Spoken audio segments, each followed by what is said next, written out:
Well, you may already know this, but we are a country of workaholics, and today was Go Home on Time Day, an annual attempt to break that habit. But if you didn't clock off at 5 o'clock on the dot, don't worry, you're far from alone. There's nothing like the feeling of knocking off at the end of a day's work. But a lot of you will have to take my word for it, because hardly anyone finishes on time these days. The number of workers who put in unpaid overtime is simply huge, anywhere between 60 and 75%. That's $110 billion in wages we're donating to our bosses. Australians are putting in 7 hours of unpaid overtime each week, and that's increased markedly since 2009.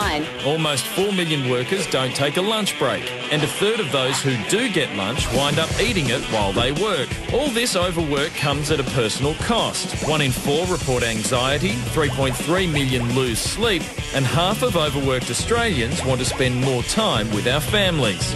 On the flip side, taking breaks makes us more productive, less stressed, and makes work more enjoyable. Go Home on Time Day is an opportunity to look at Australian work practices and to talk about how we can get a better work-life balance. If you are working too much, well, hey, at least you're employed.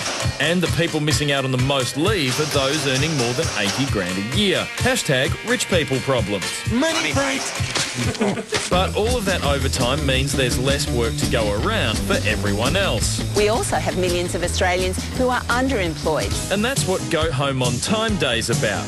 A moment to think about the work we've got versus the work we'd like to have. But if your workplace didn't take part this year, don't worry. You can go home on time next November.